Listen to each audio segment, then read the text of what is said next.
The Lord be with you. And with your spirit. A reading from the Holy Gospel according to St. John. Glory to you, O Lord.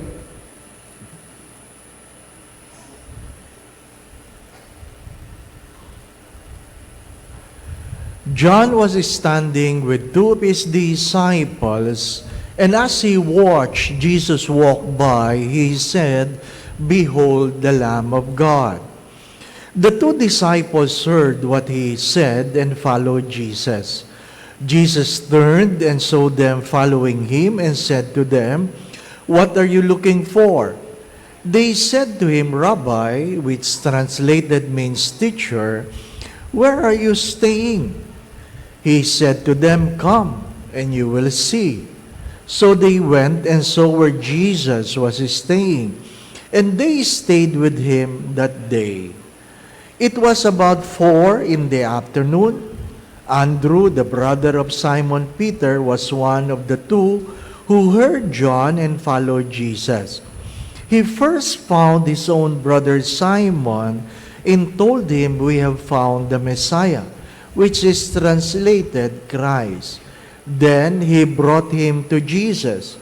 Jesus looked at him and said, "You are Simon, the son of John.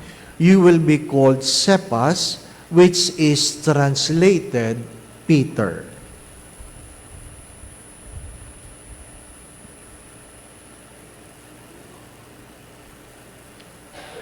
The Gospel of the Lord. Praise to you, Lord Jesus Christ.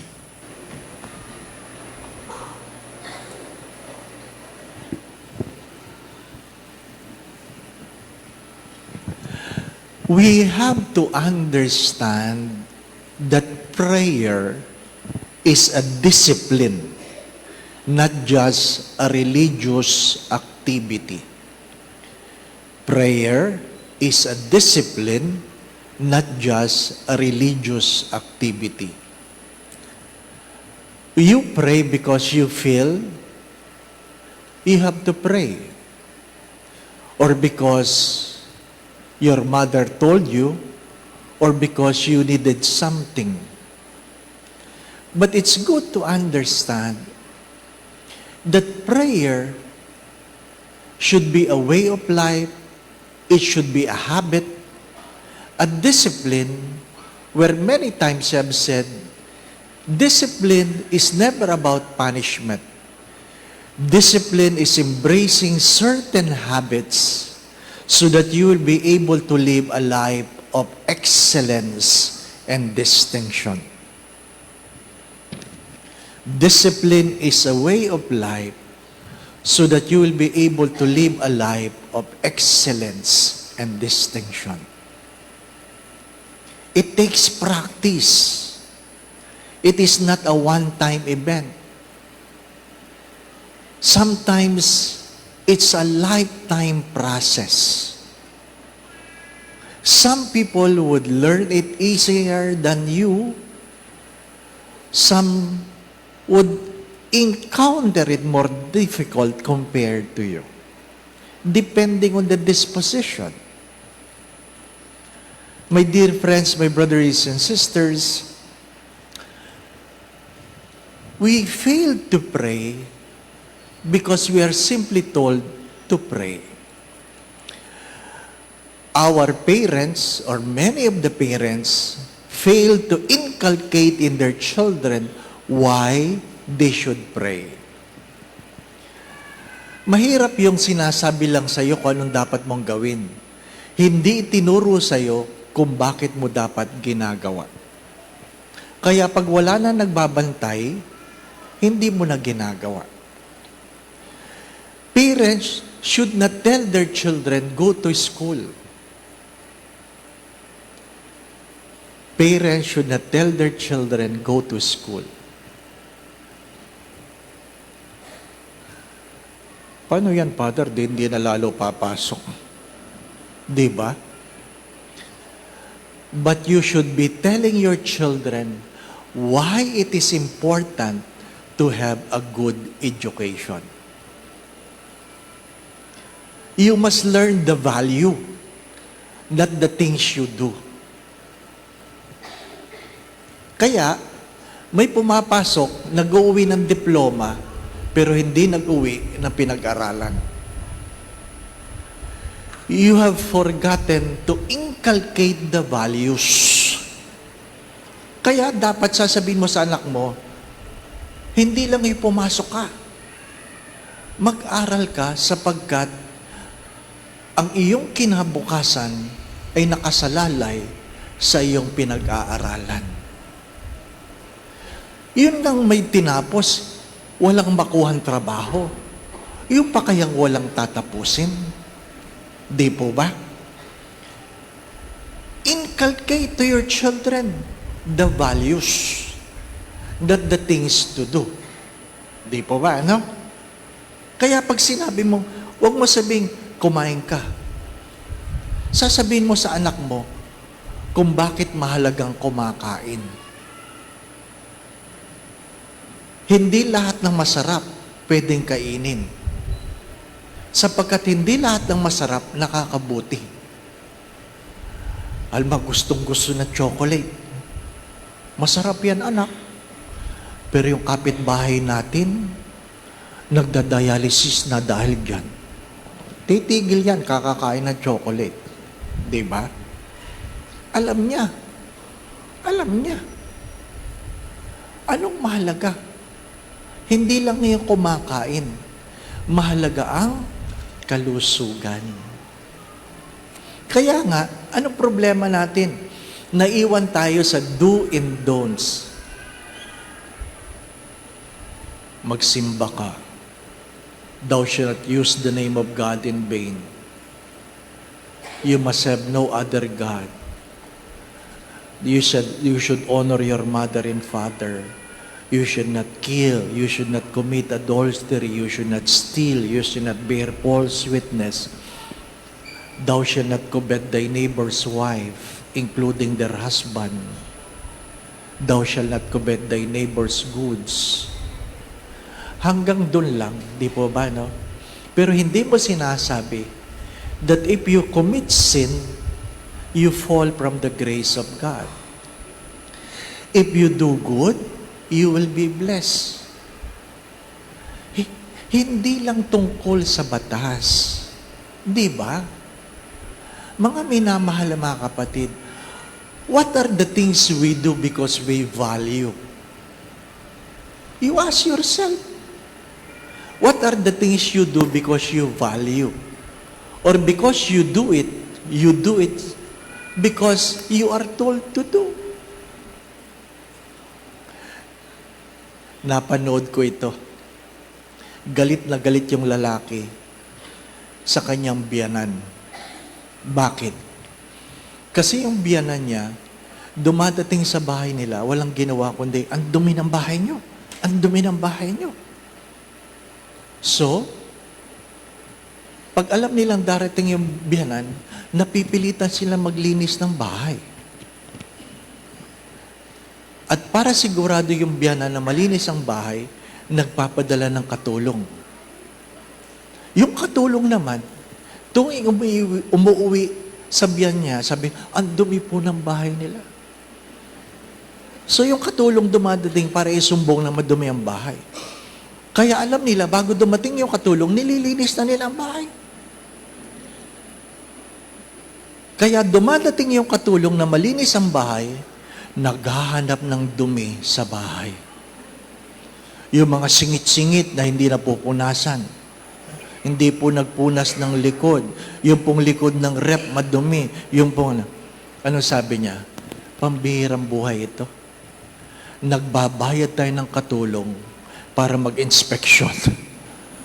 Hindi para maglinis. Di ba? Mahirap yun eh. Ang tingin mo lang sa Diyos, nag-i-inspeksyon. Pero hindi mo nakikita kung anong halaga ng malinis na bahay. Di po ba? Kaya kung alam ng anak mo na mahalaga ang maligo, hindi mo sasabihin sa kanya, maligo ka. Di po ba, no? Kung alam ng anak mo na mahalaga nagtututbrush, magtututbrush siya. Yung iba nga tatanda na eh. Hindi nagtututbrush. Nangungumunyon. May dahon ng malunggay sa ngipin. Grabe, si Father naman. The body of Christ. Amen. Tinatago mo lang ngayon, di ba ba? Lahat na lang naobserbahan ni Father eh. Di ba? Kasi naman dito sa Greenbelt, kumakapo na. Grabe. Father, ang dilim ng simbahan. O naglagay kami ng ilaw. Hindi naghanap ng talagang unang nilagay, spotlight. Ang init dito sa altar. Ano po? O nagpalit ng LED. Ngayon, maliwanag na. Abay, may nagkomentaryo, Father, ang liwanag naman ng simbahan. Saan tayo lalagay?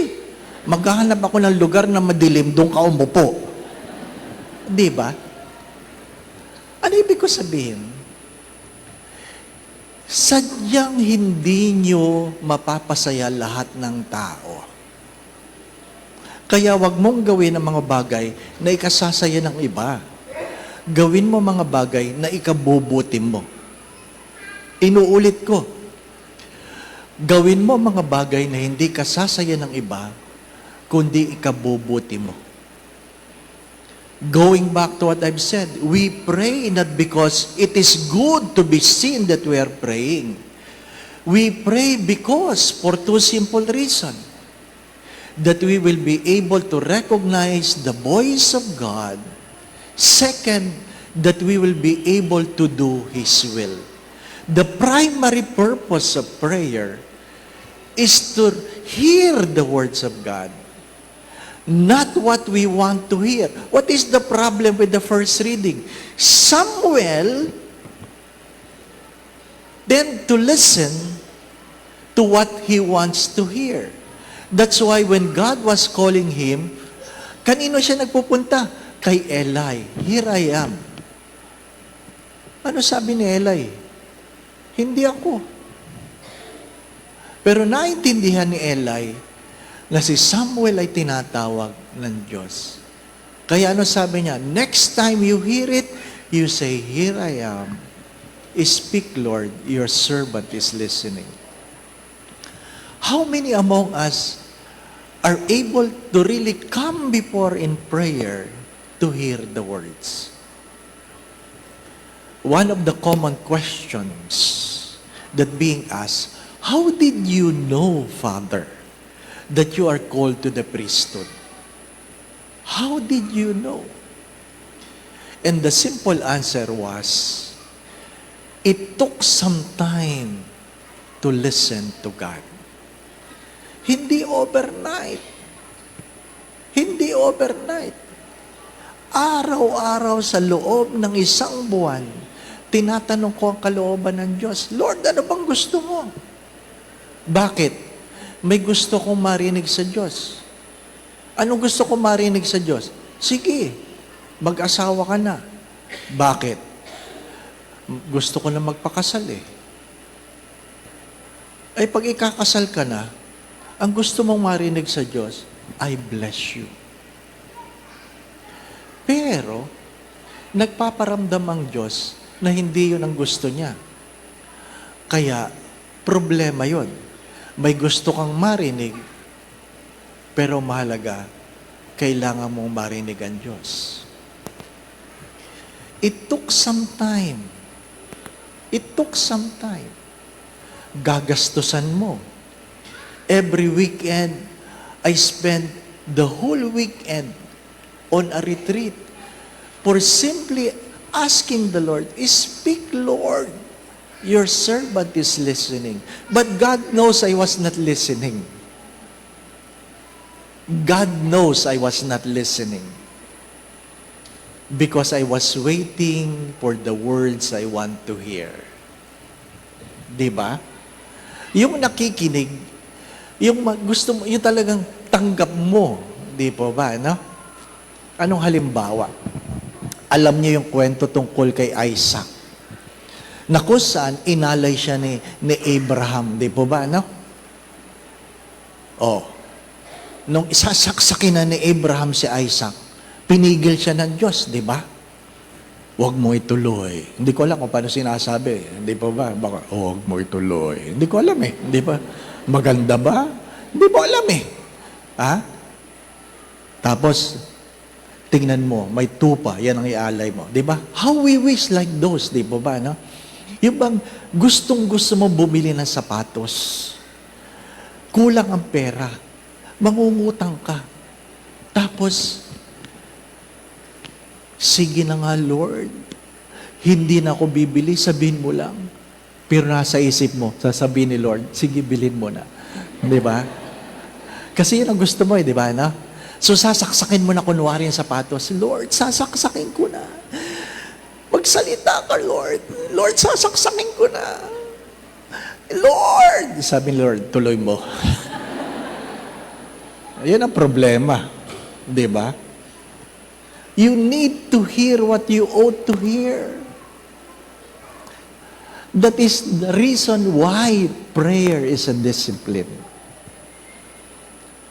And upon hearing the voice of God, you will learn to do His will. Come and you will see. Come and you will see.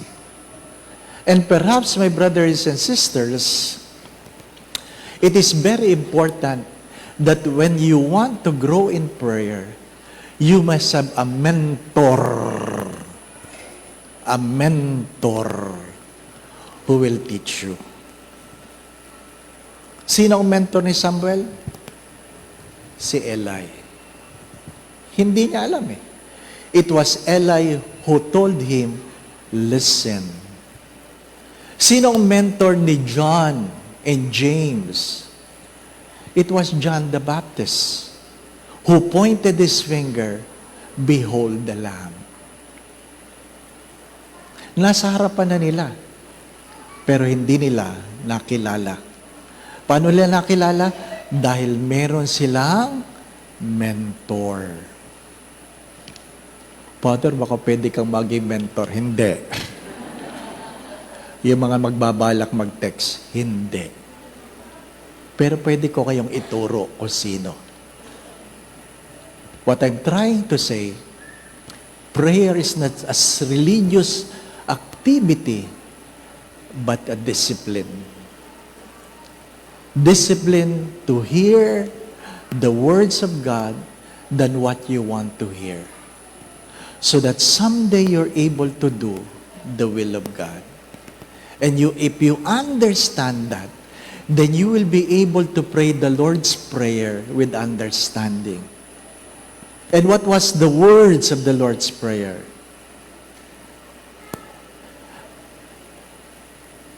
Hello. After the adoration, who art in heaven, hallowed be thy name, thy kingdom come. And the most important is, thy will be done. Amen. Going back to what I've said, you teach the values, not the things to do. Kaya hindi credible ang mga magulang magsabi sa mga anak, honor your mother and father. Kasi self-serving di po ba? No? Dapat ang nagsasabi noon, yung lolo at lola. Lolo at lola magsasabi, oy, galang mo nanay tatay mo. Pero mas madaling sabihin, if you honor your mother and father, you will live long life. That's the value. If you honor your mother and father, you will live long life. Ang sino mang nagmamahal sa kanyang ina ay parang nag-iimpok na para sa kanyang kinabukasan. Sino man ang nagmamahal sa kanyang ama, lalong-lalo na sa pagtanda, ay parang nagbabayad na ng kanyang mga pagkakautang at ang mga panalangin ay pinapakinggan. Yun ang values. Ang example ko sana kanina, yung maghuhulog ka ng sa koleksyon, yung naghahalubang kalooban mo, 'di ba? Yung ihuhulog ko ba ito 500? Lord, magsalita ka. Lord. Ihulog mo. Hindi ko magamit kasi self-serving 'di ba, no? Kaya sapatos na lang, 'di ba? Again, my brothers and sisters, prayer is not just a religious activity, but a discipline. That you may be able to hear the words of God speaking to you, so that you will be able to do His will. The Lord be with you. And with your spirit. And may Almighty God bless you and your family. In the name of the Father, the Son, and the Holy Spirit.